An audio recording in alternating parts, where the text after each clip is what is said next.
Hey, everybody. This is Jim West with Carolina Varsity, and for high school ball, North Carolina high school football.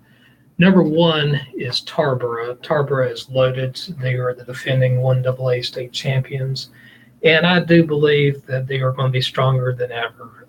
I will not go ahead and gift wrap the 1AA state trophy for them. However, I do believe that they have the best chance of any classification, any school in the state to win the state championship in their level. Tarboro is just loaded. I think they're probably going to be 2, 3 touchdown favorites over most of the teams in 1A. Let's see here. Number two, I'm going to go with Murphy. Murphy might have some question marks. Biggest question mark, are they going to play 1A or 1AA? All depends on what teams are qualify for the playoffs. 24 of the 1A schools go to 1AA, 24 go to the small 1A. Murphy's right on that dividing line, so we shall see. Right now, I'm trying to think where I have them. I think I have them in small 1A, so we shall see. They could go again. They could go either way on that. Last year they played in 1AA. Going to the next one, which is Mountain Island Charter at number three.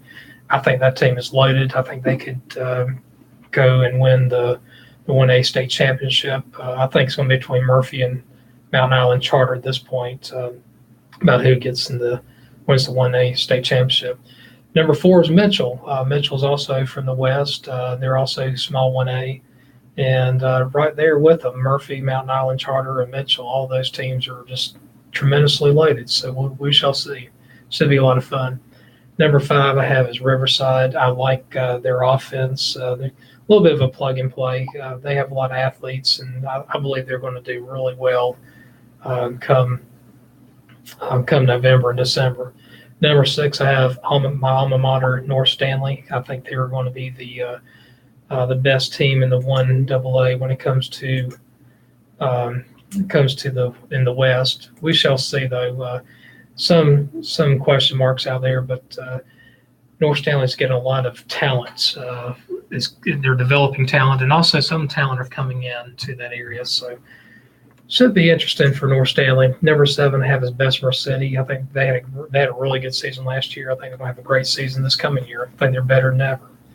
Number eight I have is Mount Airy. Mount Airy, I believe, will be in the 1AA.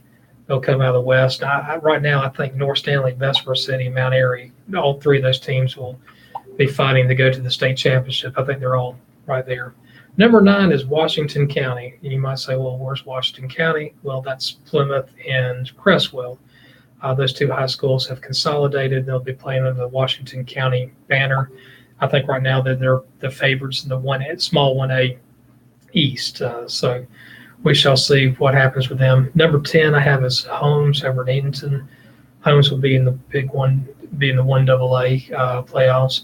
I think they're a couple steps behind Riverside and Tarboro, but they lost some talent from last year, but they should still be a force to be reckoned with. Number 11 I have is North Rowan.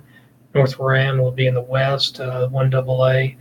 They have a lot of talent. They got a lot of bodies, and I think between North Stanley and North Rowan, I think that's going to be a really good fight for who wins the Yadkin Valley Conference. Number 12 I have is Swain County. Swain will be in the big 1AA. They'll be coming out of the West. In that conference, they play in that Smoky Mountain Conference. They play teams like Murphy and Cherokee and Robbinsville. They should be tested come playoff time, so keep your eyes out on them. Number 13 I have is Princeton. I believe I have Princeton in the 1AA. They should be a lot stronger than last year. They had a good season last year, but I think they'll be very impressive come November. Number 14 is West Montgomery. I believe this is going to be the last year of this program. We shall see what happens with them.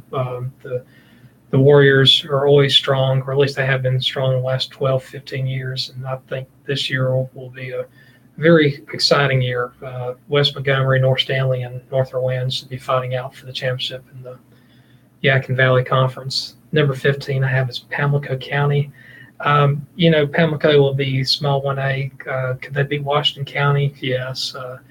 I don't think there's a lot of difference between Washington County and Pamlico. I just think Washington County is going to be a little bit stronger.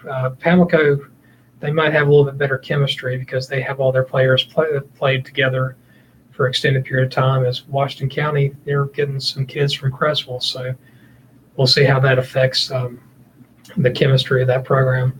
Number 16, I have Cherokee. Cherokee was the defending 1A state champion. I believe that they will be down this coming year, but I think they're going to be good enough to cause some excitement. So we shall see what happens. Number 17, I have is Polk County. Polk County, they play in the 1A, 2A Western Highlands Conference. To me, they're a step behind Mitchell County, which is 1A, and Mountain Heritage, which is 2A. But could they beat Mitchell? Yes. I don't see it right now, but that's an up-and-coming program. Number 18 is Thomas Jefferson. I believe Thomas Jefferson, the Griffons, will be down a little bit this coming year. They had a really good season last year. I think they won something like 10 games in a row, lost their last game in the regular season, and then they lost, I believe they lost to Cherokee in the third round. Number 19, I have Northampton County. Northampton County, they're good. Don't know if they're going to make a really deep run in the playoffs, but I can see them getting into the third round. Number 20 is Robbinsville. You always have to keep your eyes out for the Black Knights. They've been struggling for the last couple of years. 2016, they had a losing record. Last year, I think they got to the third round, but we'll keep our eyes out on them. They can always be dangerous come November. Number 21 is East Surrey. East Surrey, like Mount Airy, both of them in the same conference, the 1A Northwest. Like Mount Airy, they have also had a coaching change. Maybe a little bit of bad politics over there. They let go of a really good coach, David Diamont.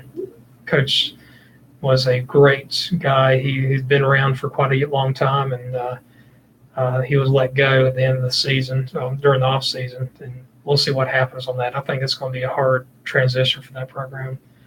22, I have East Wilkes. Their coach is now the head football coach at Mount Airy, Coach Adkins. We shall see what happens with them. I don't know if they're going to be quite as strong as they have been the last 3 years, but they're still a team to keep your eye out on. 23 is Lakewood. They're probably just a little bit behind Princeton, but they're a team that will keep any opponent honest. Same thing with 24 North Duplin. They're in the same 1A Carolina Conference with Lakewood and Princeton. North Duplin, they went to the state championship last year, small 1A, and they had a good senior class that graduated, and we shall see what happens. That running game for North Duplin pretty much carried that team, and I didn't have much of a passing game, but they're still a team to look out. Number 25 is East Carteret, and not exactly sure what to make out with East Carteret this coming season. So I do know that they're going to be good enough to probably win. They'll definitely win their 1A section of the 1A, 2A conference. But it's still way too early to make too many assumptions this year. So let's see what happens the next couple of months as everything gets kind of ironed out. This is Jim West with Carolina Varsity, and thank you so much for joining me.